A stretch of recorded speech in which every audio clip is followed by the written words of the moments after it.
सिखाने लगे जो उन्होंने अपनी गेम स्पोर्ट्स में सीखा था, तो मेरे को सिखाने लगे, तो मेरा इंटरेस्ट बनने लगा। मैंने यूसेन बोल्ट का वर्ल्ड रिकॉर्ड टूटता हुआ देखा। तो एक स्टोरी है फनी, मैं अभी टीवी देख रहा था तो मम्मी ने मेरी ने टीवी बंद कर दिया, कह रही भी अभी बेटा पढ़ने का टाइम हो गया, आप पढ़ो। तो मैं कहा भी ठीक है, आप मेरे को टीवी नहीं देखने देते, एक दिन ऐसा आएगा आप मेरे को टीवी में ढूंढोगे भी, देखो वो गुरिंदर दौड़ रहा है। तो मेरे को भी खुशी होती है जब मेरी माँ मेरे को टीवी पे दौड़ता हुआ देखती है। वाह, वाह, वाह! बड़ी शानदार बात है भी आपकी तो। हाँ जी, मिडिल क्लास फैमिली है सर। फिर मेरे फादर वो भी वॉलीबॉल खेलते थे। घर की प्रॉब्लम्स की वजह से उन्होंने अपनी स्पोर्ट्स छोड़ दी।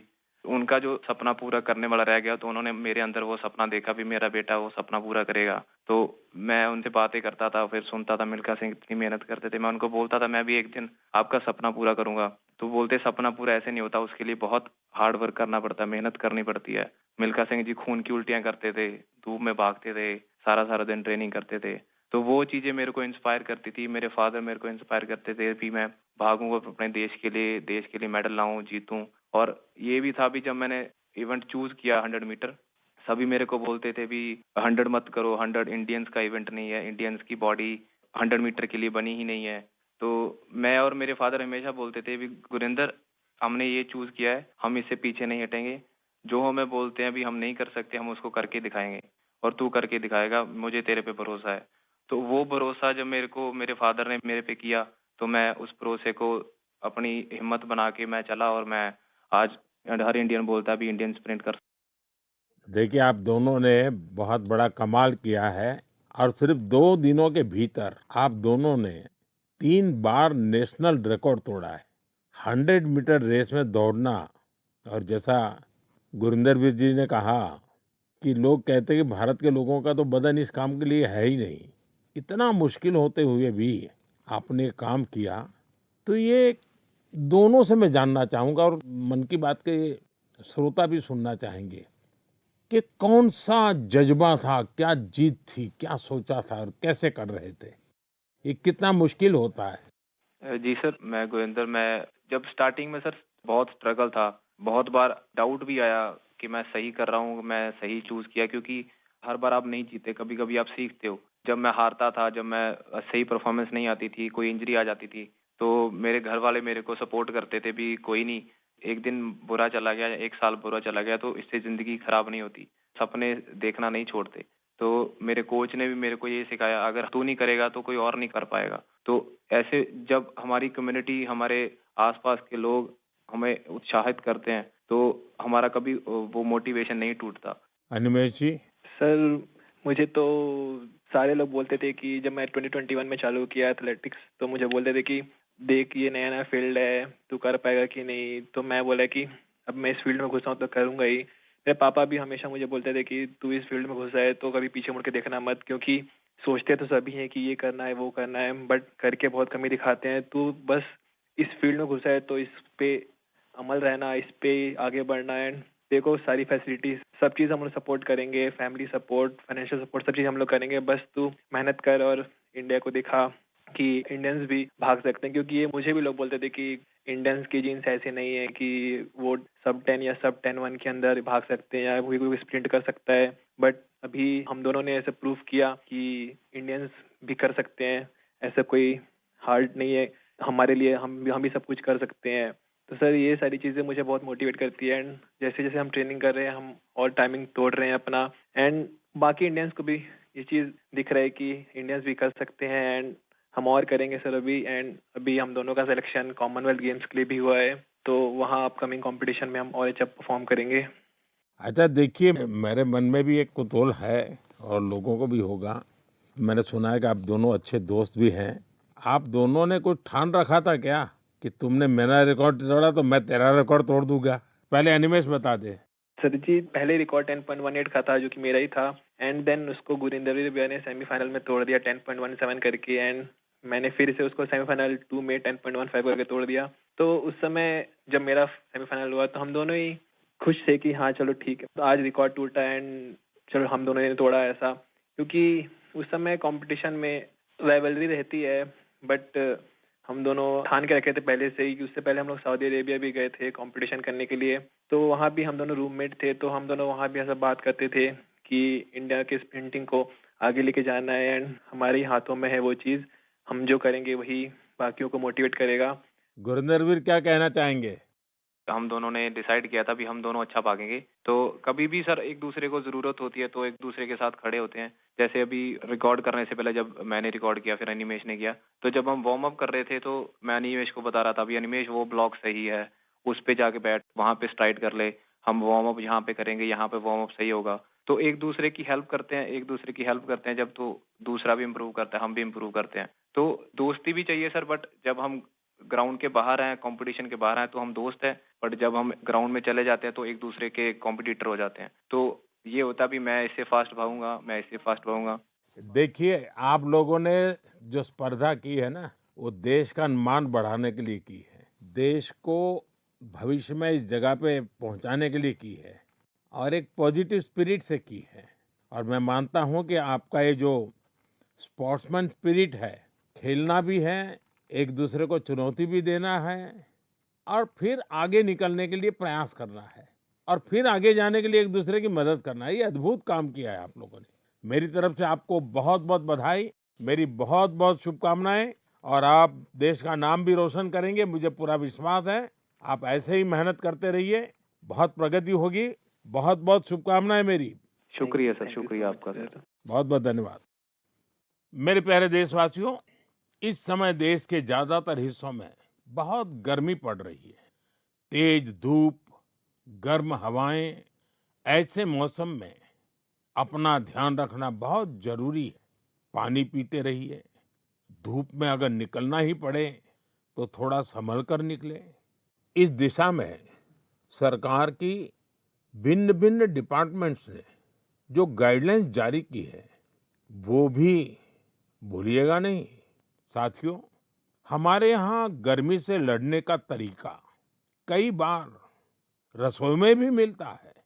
आपने भी देखा होगा, जैसे जैसे गर्मी बढ़ती है वैसे वैसे घर की रसोई का स्वाद बदल जाता है, रसोई का प्रकार बदल जाता है।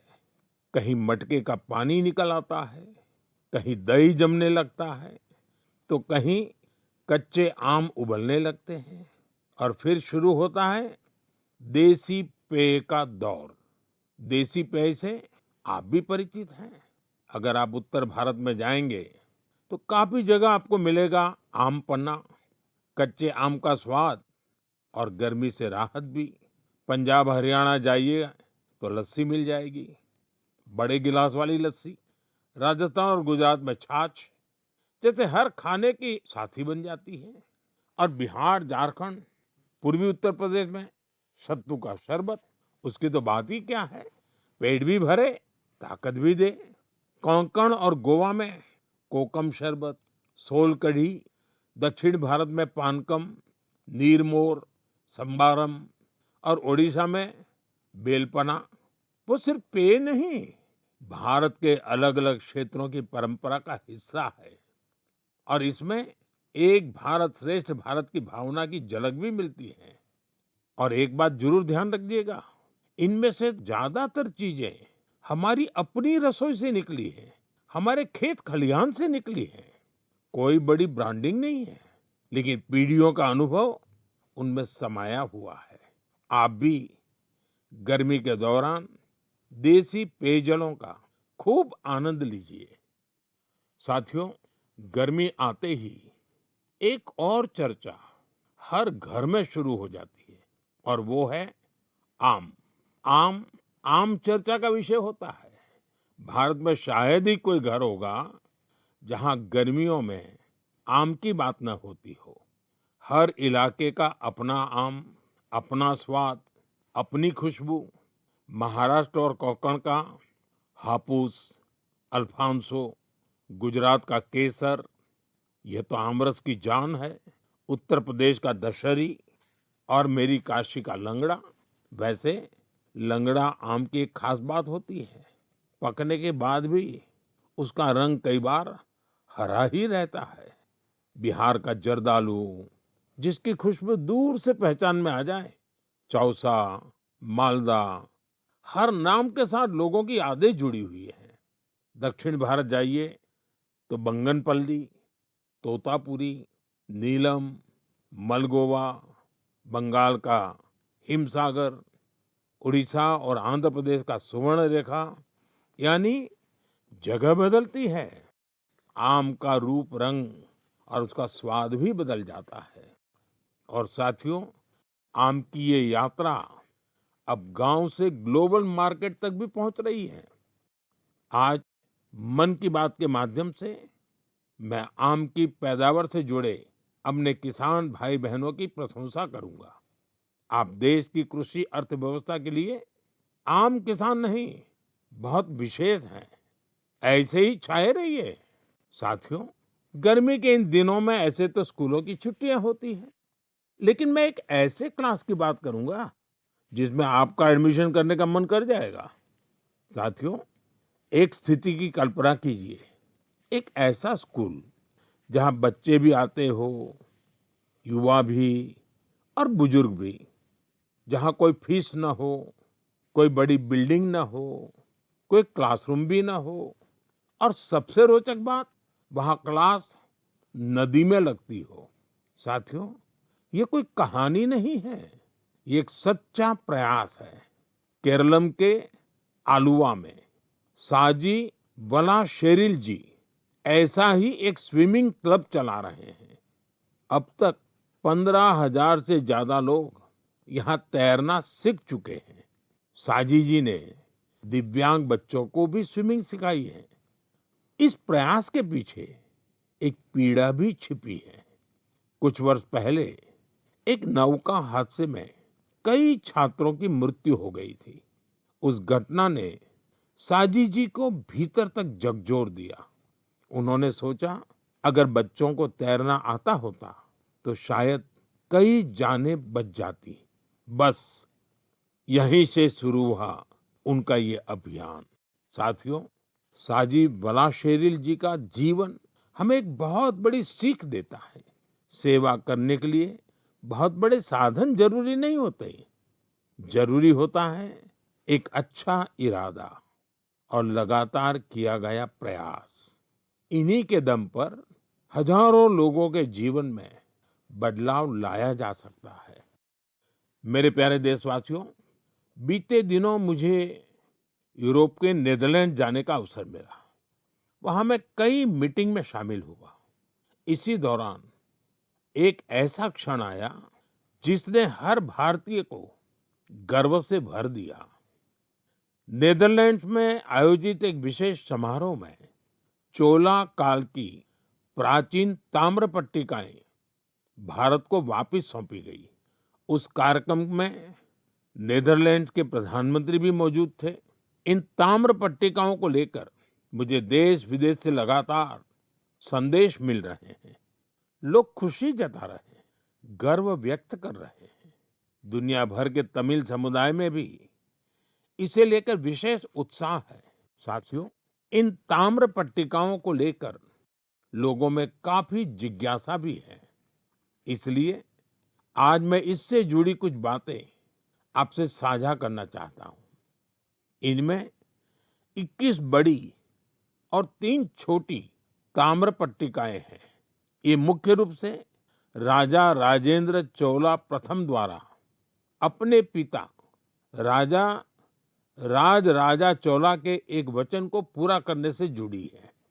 इनमें आनाई मंगलम गांव को एक बौद्ध विहार को दान देने का उल्लेख है। इन ताम्र पट्टिकाओं में चोला वंश की उपलब्धियों का भी वर्णन मिलता है। इनसे पता चलता है कि चोला साम्राज्य की समुद्री शक्ति कितनी मजबूत थी। दक्षिण पूर्व एशिया के देशों के साथ उनके संबंधों की जानकारी भी इनमें मिलती है। चोला साम्राज्य के समृद्ध इतिहास और संस्कृति पर हम सभी को बहुत गर्व है। साथियों, हमारी सरकार भारत की ऐसी अमूल्य धरोहरों के संरक्षण के लिए लगातार प्रयास कर रही है। इसी क्रम में ज्ञान भारतम अभियान के तहत छत्तीसगढ़ के मल्हार में भी एक महत्वपूर्ण खोज हुई है। यहाँ 3 दुर्लभ ताम्र पट्टिकाएं मिली हैं। ये पांडु वंशी राजवंश के महर्षि बालार्जुन के शासनकाल से जुड़ी मानी जा रही है। विशेषज्ञ मानते हैं कि इंस्क्रिप्शंस छठी 7वीं सदी के हैं, यानी 1400-1500 साल पुराने। ये ताम्र पट्टिकाएं प्राचीन ब्राह्मी लिपि और पाली भाषा में लिखी गई है। इनसे उस समय की शासन व्यवस्था, धर्म और संस्कृति के बारे में महत्वपूर्ण जानकारी मिलती है। साथियों, हम भारतीयों में खगोल विज्ञान यानी एस्ट्रोनॉमी को लेकर हमेशा विशेष आकर्षण रहा है। हमारे देश में आज भी सदियों पुरानी ऑब्जर्वेटरीज मौजूद है। यहाँ अद्भुत मैथमेटिकल डिस्कवरीज हुई है। नेविगेशन हो, पंचांग हो या हमारे पर्व त्योहार, इन सब का संबंध आकाश और तारों से रहा है।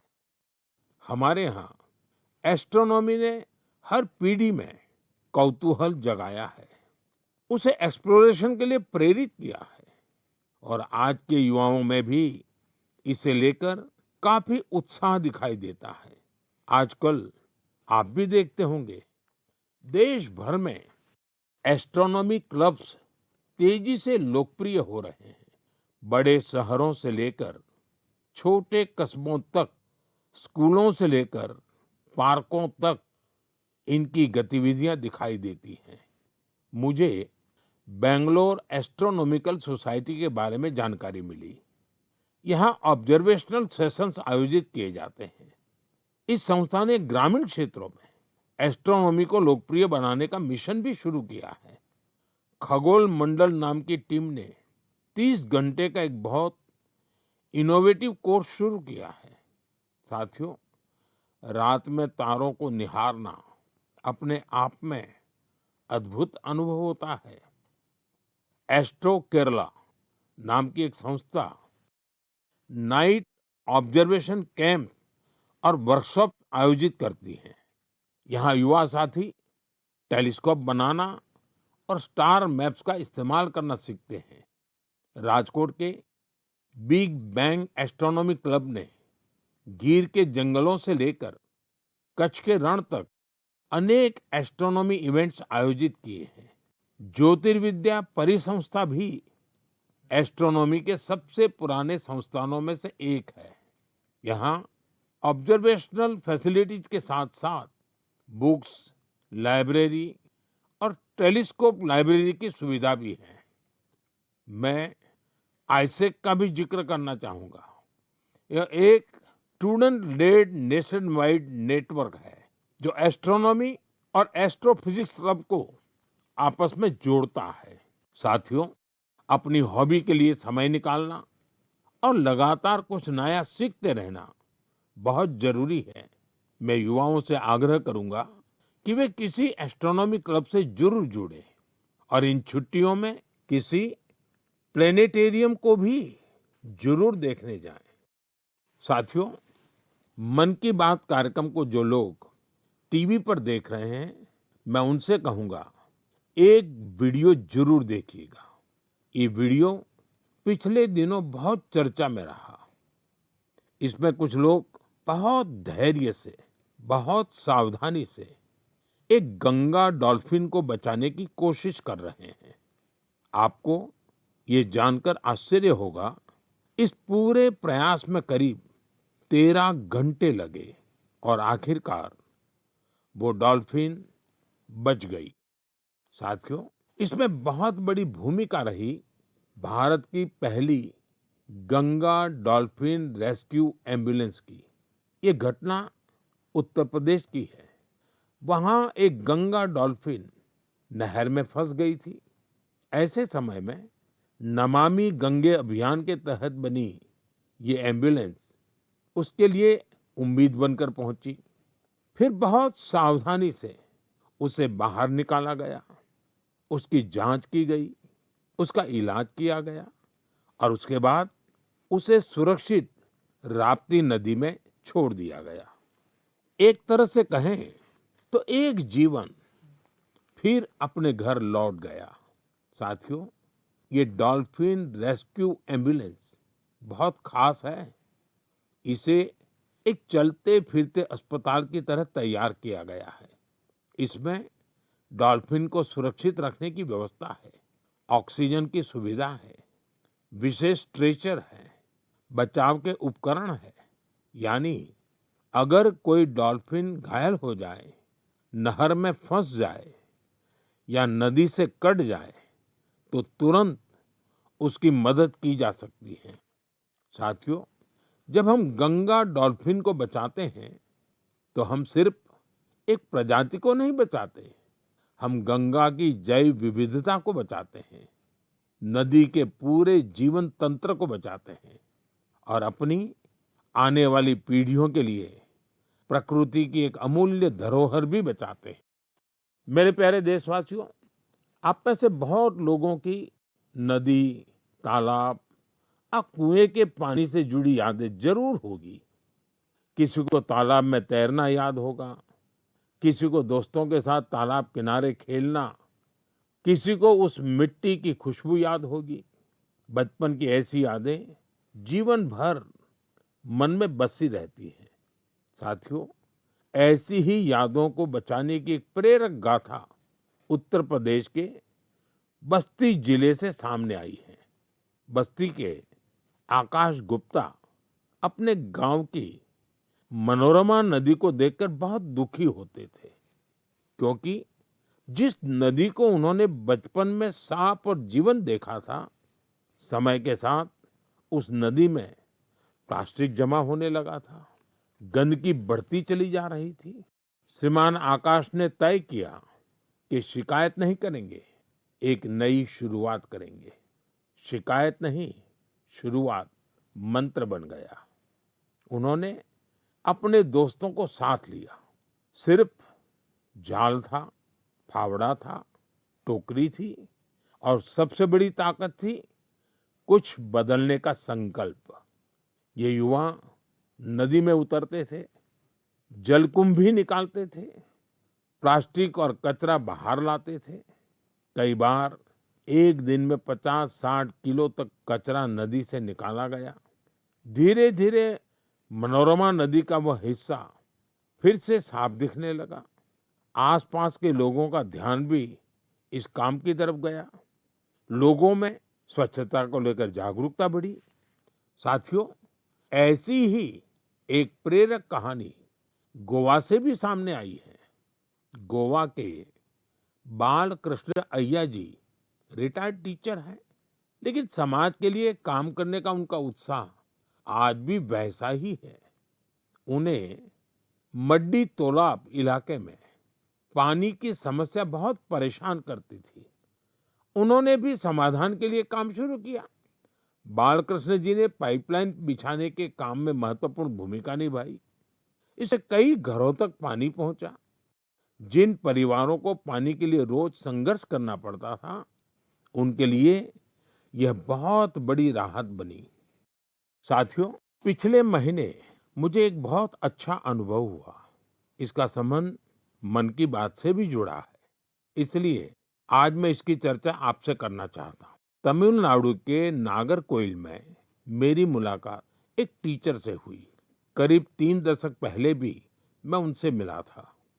मैं बात कर रहा हूँ गिरिजा अम्मा जी की। इस मुलाकात के दौरान कुछ युवा स्टूडेंट्स भी उनके साथ थे। साथियों, गिरिजा अम्मा जी करीब 15 स्कूल चलाती हैं। इनमें चेन्नई का जय गोपाल गरोडिया हिंदू विद्यालय बहुत प्रमुख है। उनकी देशभक्ति की भावना हर भारतवासी को प्रेरित करने वाली है। उन्होंने मन की बात से प्रेरणा लेकर देश के अनेक सैनिकों के लिए योगदान का संकल्प लिया। इसके लिए उन्होंने अपने सभी स्कूलों के स्टूडेंट्स को प्रेरित किया। उन्होंने बच्चों से कहा कि वे वीर जवानों के लिए हर दिन 1 रुपया योगदान दें। यानी एक साल में हर स्टूडेंट की ओर से 365 रुपये जमा हुए। इस छोटे छोटे योगदान से करीब 40 लाख रुपए इकट्ठा हुए। गिरिजा अम्मा जी ने इस पूरी राशि का चेक मुझे सौंपा। उनसे बातचीत के दौरान मैंने महसूस किया कि माँ भारती के प्रति उनका समर्पण कितना गहरा है। पिछले वर्ष ही चेन्नई के पहले हिंदू विद्यालय ने अपने 50 वर्ष पूरे किए हैं। देश की शिक्षा और सांस्कृतिक गौरव को आगे बढ़ाने में स्कूल नेटवर्क की भूमिका बहुत प्रशंसनीय है। मैं इससे जुड़े सभी लोगों को बहुत बहुत बधाई देता हूँ और उन स्टूडेंट्स की भी विशेष सराहना करता हूँ जिन्होंने अपने वीर सैनिकों के लिए योगदान दिया। साथियों, भारत के हर गांव में, हर शहर में कुछ न कुछ ऐसा हो रहा है जो हमें प्रेरणा देता है। कई बार इन प्रयासों की ज्यादा चर्चा नहीं होती, लेकिन जब हम इन्हें जानते हैं तो ये विश्वास और मजबूत होता है कि देश अपने लोगों की शक्ति से आगे बढ़ रहा है। मेरा आपसे आग्रह है, अपने आसपास के ऐसे प्रयासों को जरूर देखिए।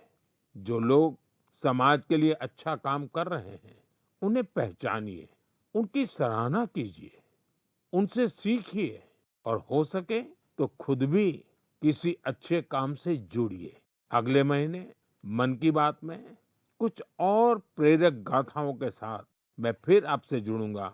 बहुत बहुत धन्यवाद। नमस्कार। 100 मीटर रेस में नेशनल रिकॉर्ड 3 बार टूटा। जिन दो जो एक इवेंट जिसकी देश भर में बहुत चर्चा हो रही है, वह है 100 मीटर रेस, 100 मीटर की दौड़। महज दो